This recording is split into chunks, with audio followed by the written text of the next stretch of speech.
Hello, everyone. Charles Watts here. Welcome back to Inside Arsenal. Welcome to the start of another week. Welcome to a start of a potentially monumental week for Arsenal. The final week of the season starts here, and Arsenal have a chance to end it with the Premier League trophy in their hands.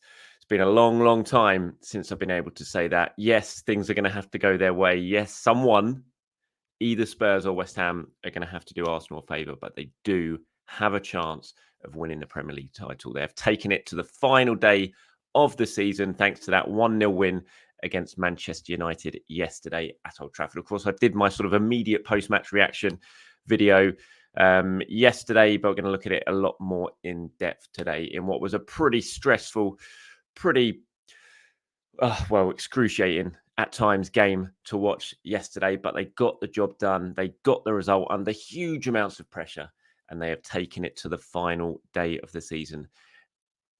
It was really, really brutal, I have to say. It was not an enjoyable game to watch yesterday. That last 20 minutes, the clock just ticking.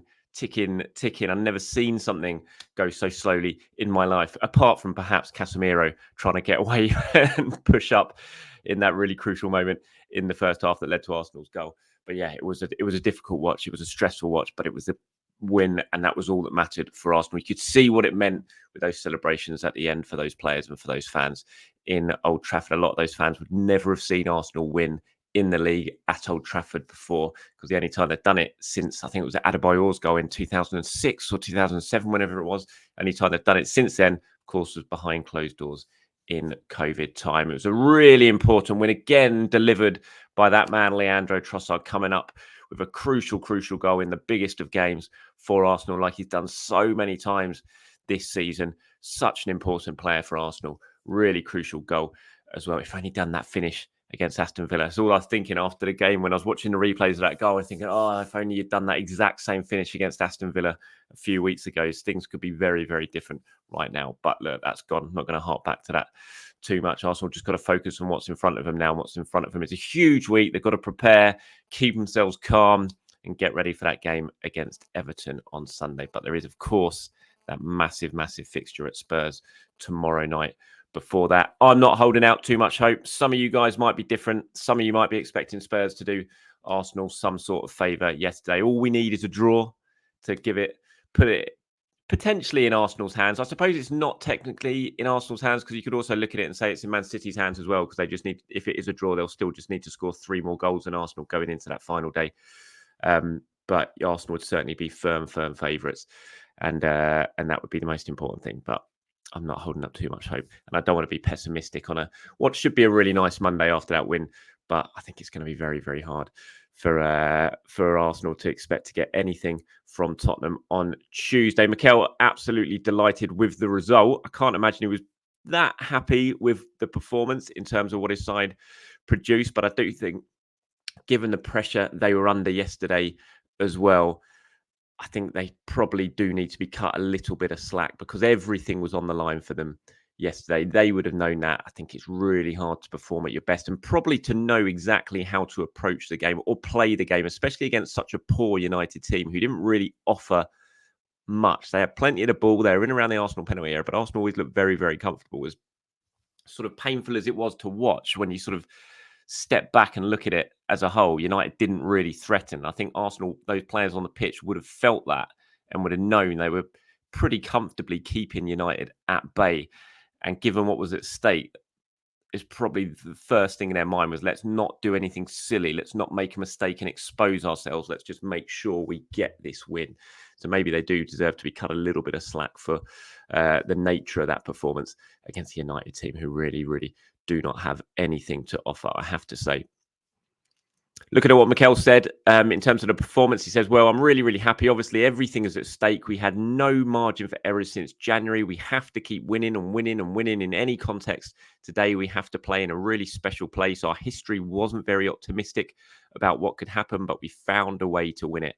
And that says how much the team wants it. And whether he was nervous towards the end, he said, well, yes, because at the end, you know that a draw, what the consequences are after that. And when you are there, you really want it. And I felt the team in a really good space before the game. We started the game well, scored the goal, but that goal, I think, touched something, especially with the duties and the things that we have to do in both possessions. And we started to play too safe, not respecting any structure and knowing our purpose. And I didn't like that. I would have to change that. And when we wanted to change it, we struggled to do it. But if you don't have that element of the game to be more dominant and be more present in the game, you have to be extraordinary at competing and doing defensive things right. And after all that, we were excellent. I think they certainly were defensively absolutely superb. William Saliba, monstrous performance once again from William Saliba. Gabriel, excellent. Tommy Asu, excellent. David Raya, excellent. So, yeah, those sort of players, crucial to Arsenal's win. It didn't happen really in an attacking sense, but at the back, some really top performances, and they held Manchester United off pretty comfortably in the end. 27 league wins. Now, when you look at Arsenal's season now, and of course, all the talk's going to be about the title on Sunday, what happens. And the likelihood is, as much as we don't want to say it, the likelihood is Manchester City are going to go on and win the title. They're going to beat Spurs and they're going to beat West Ham. It's not impossible, of course, but it's unlikely that Manchester City are going to drop points. The way they're playing, the two teams they're facing, they could play these two games probably 10 times in a row, and City will win both of them 9 times out of 10. And that's just the truth of it. And so that would give them the Premier League title, and Arsenal ended up finishing second, a couple of points behind Man City. Even if that happens, what Arsenal achieved this season deserves so much credit. They've been so good. They are worthy champions. If Arsenal win this title, then they absolutely deserve to win this title for what they've done. They beat Everton on the final day, 28 league wins. That'll be obviously yesterday's win made it number 27, which is a record for Arsenal. It's more than the Invincibles won in a Premier League season. If they beat Everton, that goes up to 28 out of 38 games that they have won. That's an incredible achievement. They are unbeaten against the top 6, the big 6, not the top 6, but the big 6 this season. Unbeaten. They've taken 22 points out of 30 against the big 6. They'll finish on 89 points if they beat Everton. That's equal or better to 18 previous winning totals of a Premier League season since it switched to 38 games. 18 times since the Premier League started, Arsenal would have won the title on that number of points.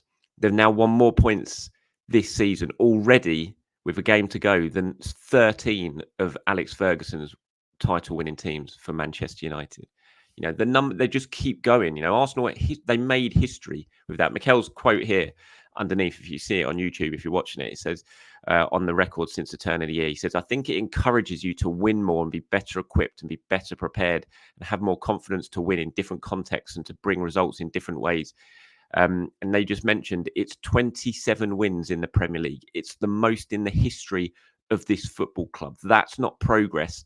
That's history. And that's very difficult to do, especially in the league that we are playing in now. Big compliment to all the players and the staff for what they've done. And he's right. It is history. They are history makers, this team, whatever happens. And yes, you can look back at moments at the end of the season. You can look back at Aston Villa. You can look back at West Ham. You can look back at Fulham. Of course you can. Every season's going to have that moments. But then, Manchester City were 2-0 up against Crystal Palace and they threw it away and drew 2-2. They drew at home to Tottenham, Manchester City.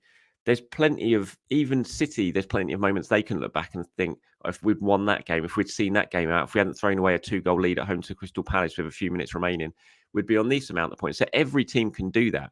What Arsenal have done since the turn of the year has been pretty much perfect. They've won every single game apart from that defeat against Villa and the draw at City. And the draw at City, City dropped points on the same day, of course. And City, it's virtually, you look at their record, it's virtually impossible to get a point at Manchester City. And Arsenal did that pretty comfortably.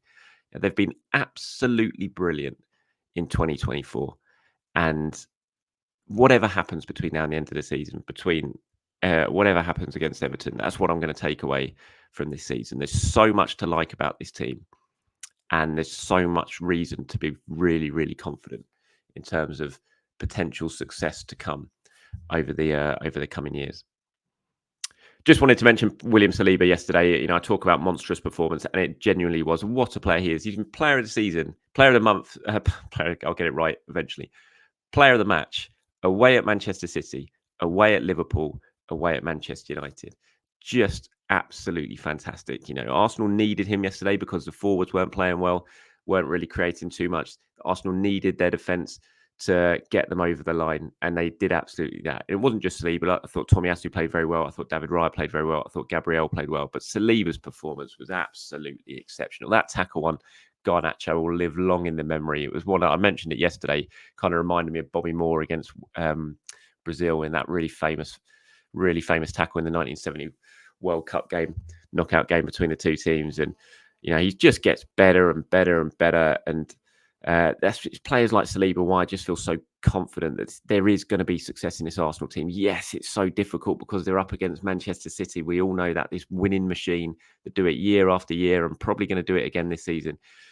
But when you have players like Saliba and you look at the age of the Arsenal squad, that's why I'm so confident that whatever happens, that there will be success coming in the near future to this team, because they've got so many good players who are just going to get better and better and better. And, Saliba, no more so than Saliba. Just a brilliant performance from him once again. This week's going to be amazing. It really, really is. I mean, I'm not allowing myself yet to think about Everton on Sunday and the stress that's going to bring. But it's going to be an amazing week for the players. You can imagine at London Colney all week, knowing what's coming, just to be part of that final day. And, the drama that it can bring. As a player, you dream of being in these sort of situations, one game away from being in the Premier League, even if it is out of your hands. You dream about having a day like this. And Mikel was talking about it and talking about what's at stake now. And he says, yes, they are all buzzing. We really wanted to live that moment. So we say, okay, now we have to earn the right to go to the last day and to live that moment. That is part of our journey, and to have the big chance of winning the Premier League. And we're going to experience that. We're going to have a normal preparation like every week to try and be in the best space to compete and try and beat Everton and then live the occasion as well. All these little moments, they're going to be such learning curve for this team, which is still a young team. We don't even consider it a young team anymore because it's full of such good players, and they've achieved so much over the last couple of seasons, going toe-to-toe with Manchester City in back-to-back seasons. But it is still a young team. None of them have really been in this situation before, and it's going to be a real learning experience for them. And I can imagine what the excitement is going to be at London Colney, how the coaching staff are going to have to try and keep them grounded. I've been in this experience. I've experienced this once before at a final day at home when it's not in Arsenal's hands. I was there in 1999 at Highbury when Manchester United ended up winning the league, and Arsenal beat Aston Villa that day thanks to Kanu's goal. But Man United obviously beat Tottenham in that game. I was there when I think it was Les Ferdinand one that put Tottenham in front in the first half, and everyone's listening on their radios around Highbury, and suddenly word spreads that Tottenham have scored, and the whole fans are up celebrating. And then obviously the goals came through for Manchester United with Beckham equalising and Andy Cole scoring the winner. And it was just a mad, crazy day. And obviously in the end, it was a disappointing day. And I'll never forget walking out of Highbury and up the steps to the West Stand to get out, and you could see down below between the West Stand and the North Bank, you had the stage that was there with like Premier League champions logos written all over on it that they'd had to have ready in case Arsenal won the league, and they were obviously going to bring that out on the pitch and present the trophy. But it was just still sitting there in pieces because they hadn't brought it out to the pitch, and it was such a depressing sight coming out of it. So, those sort of things stay with you, and just that whole day, it's a really strange experience, and we're going to have to deal with that on Sunday. The players are going to have to deal with that on Sunday, but they've got to win. That's the important thing. They have to go out and win. You've got that huge thing at stake at the end of it, but you have to win, because nothing could be worse than going there, ending up losing, and then finding out that Manchester City have dropped points against West Ham. So they've got to focus. It is just a game. It's a normal game that they have to win. That has to be the mindset. And that's what Arteta, when he talks about going to have normal preparation this week, that's what he's got to do. They've got to keep everyone's feet on the ground. They've got to try and take the thought of the title out of their minds and just focus on Everton, focus on doing the basics, focus on getting it right, focus on getting those 3 points. You do that, you take it to the final day, you win your game. There's not much more you can do. There really isn't. By all measures, really, in any normal era before the Manchester City era, Arsenal would already be champions by now, and they would have absolutely deserved to be champions right now. But unfortunately, we're in the Manchester City era, and this is the standards they've set. We know the reasons that they've managed to set these standards. obviously it's a big elephant in the room. We'll find out what happens with 115 charges when, at some point, we'll find out what happens. But for now, that's just got to be out of the equation, and you just got to focus on doing what you can do. And Arsenal have got to win against Everton, and then hope that West Ham do something on the final day, because Tottenham won't, put it that way. Right, quickly rattling through my player ratings from last night. I bumped Leandro Trossard up to 7. I gave him a 6, and I did think, you know what, afterwards I was like, that's pretty harsh. He scored the match-winning goal in probably the most important game of the season so far for Arsenal, a game they had to win, and Trossard pops up again with that crucial goal, and I only gave him a 6. I think that's a bit harsh. I think he has to go up to a 7 for that. So yeah, Raya, 8. I thought he was really, really good. Did everything he needed to do. Impeccable with his handling. Passing was great. Yeah, Raya, 8 for me. White, 6. Struggled at times against Garnacho. I thought it was a really good battle, and I really like Garnacho. I think he's a really good player, and that was up there with kind of Matoma for players who have caused White trouble, because White normally gets the better of his winger time after time, but I thought Garnacho really, really caused him some problems there. But I did think White stood up to it pretty well and gave it almost as good as he got. I gave him a 6. Saliba, man of the match, fantastic performance. 9. Gabriel, 8. Tomiyasu, 7. Partey, I thought struggled. I gave him a 5. Odegaard and Rice, I didn't think were great either, to be honest. Odegaard just didn't get on the ball enough, not in dangerous areas. Rice, I'd have liked to have seen him drive forward a little bit more and support the forwards a bit more. Just a whole midfield 3, considering how well they've played in recent weeks. But between the 3 of them, I just didn't think any of them really performed anywhere near their best in that game. So I gave Odegaard and Rice a 6, Partey a 5, Saka a 5. Again, I didn't think Saka played very well. Maybe he was carrying something. He did limp off afterwards. Mikel saying in the press conference that he thinks he'll be fine despite limping off. Of course, Trossard, as I said, bumped him up to a 7, for that match-winning strike. And Kai Havertz, I gave a 6. Right, moving on to some of your reactions before we wrap things up now. Ash Mead has got in touch and said, I mentioned it last week, Charles, and I know you disagreed, but Partey was not the man for that game. His passes were wayward at times, losing duels easily, was getting caught on the ball, never really looked in the game and looked as if United were going to get joy it would be from him. The fact that we played slow, controlled football screamed for Jorginho to anchor the midfield. I'm thankful it didn't cost us, but you never want to be in an end-to-end type battle against a United team at Old Trafford if you're at Arsenal. Yeah, look, I didn't think Partey played well. I don't think he was the only person who didn't play well, but I think certainly in those first 20, 25 minutes, he was really, really struggling. I thought he just didn't look up to pace, up to speed with the game at all. I thought that moment in the second half when Tom McTominay just drove away from him and Partey had nothing in his legs to be able to get back. When you kind of look at next season and what Arsenal want in that midfield, that moment, it just made me think, look, and I think Thomas Partey's a great player. I really, really do. But I sort of watched McTominay drive away from him in that performance to think if Arsenal are going to play Rice as an 8 and not as a 6 next season, which we don't know if that's the case, it might not. But if they are, then I think you need someone, certainly maybe not every single game, but you need someone who has a little bit more legs left in them than Thomas Partey to get up and down the game, but the pitch, sorry. So yeah, maybe you're right, Ash. Maybe it was more of a game for Jorginho. But look, Partey's been great the last few matches. Yes, it was an off day against United, but other players didn't play very well either. I didn't think Declan Rice played very well. And I would still be keeping Thomas Partey in my team for the game against Everton at the weekend, no doubt about that. Guna72 says, winning ugly like this is a sign of champions. This is what separates champions from the rest of the league. If we didn't get the prize this year, we know that we can match City blow for blow. I'm confident we'll do it next season. Each time we compete with the trophy machine that is Pep Guardiola's, we learn a little bit more. Pep, we're coming for you. And Asano says, I guess our standard has been so high that even a win at Old Trafford can be considered a disappointing performance. Like, even when we look at the stats and XG, it's obvious that we deserve the 3 points, but I have to admit it wasn't a comfortable win. And United has shown that they often get lucky and can snatch points regardless of the stats. That's why it was a really nervy match to watch. Yeah, 100%. Look, Arsenal deserved to win it.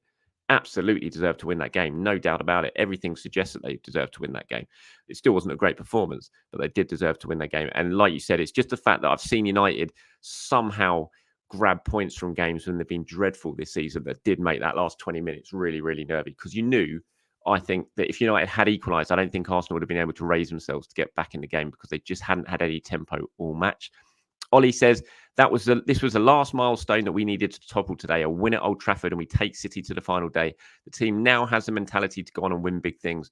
I no longer feel we have that soft side. Full confidence. What a journey we are on. Already excited for next season. Yeah, 100%. And they do. The team do know how to go on and win things. They're good enough to win things. Like I said, in any other season, they'd be champions right now, pretty much. certainly before the Manchester City era. So I don't think everyone was looking at them, so they're going to bottle it this year. They haven't bottled it at all. They have absolutely gone toe to toe with Manchester City over this really difficult run in. They've won all the games that everyone was looking at and saying this is why Man City are favourites to win the league, because Arsenal have got such a difficult run in. They'll drop points. They've got to go to Spurs. They've got to go to Man United. They've got Chelsea to play. And Arsenal breathed through those games. They've won them, and they deserve huge credit for that. Paul says, keep those nerves in check, Charles. It's almost done. The funny thing is that I was extremely calm today watching the match. I don't know how you were. I just have so much confidence in our defensive structure. I really couldn't see United scoring. As supporters since the 1970s, my brother-in-law and I were debating the other day what player from the last 50 years we'd love to see in this current side that it would take it over the top. He chose Henry. I chose Brady. Just imagine Brady, Rice, Odegaard midfield. What do you think? Who from your lifetime of following Arsenal do you think would be perfect addition to this squad? Oh, it's hard. I mean, look, I think I agree with your brother-in-law. I think I stick Thierry in this team. I think you do that. You've got Thierry as the striker. Then Arsenal win this title. Absolutely no doubt about it. Brady, what a player. It was a bit before my time. I didn't get to see him, unfortunately, but I know, what a player he was. Dennis Bergkamp, my favourite player of all time. I love Dennis Bergkamp. I love Patrick Vieira holding in that midfield role with Declan Rice and Martin Odegaard playing ahead of him. But I think you stick Thierry in this team, whether that be on the left-hand side or as a striker. The title is 100% already at the Emirates right now. That Paris says, thanks for staying at home, Charles. Yeah, absolutely. I'm claiming the assist for Arsenal's win yesterday for not being there. Had I been there, there's no doubt about it. Man United would have won.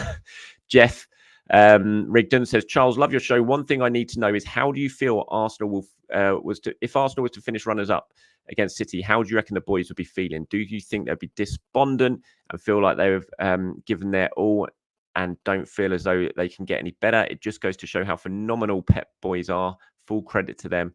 Let us hope we have something to shout about on Sunday. Keep up the great work. And Ambit says the same sort of thing. He's asking about how Arsenal will feel if they don't go on and win the league this season.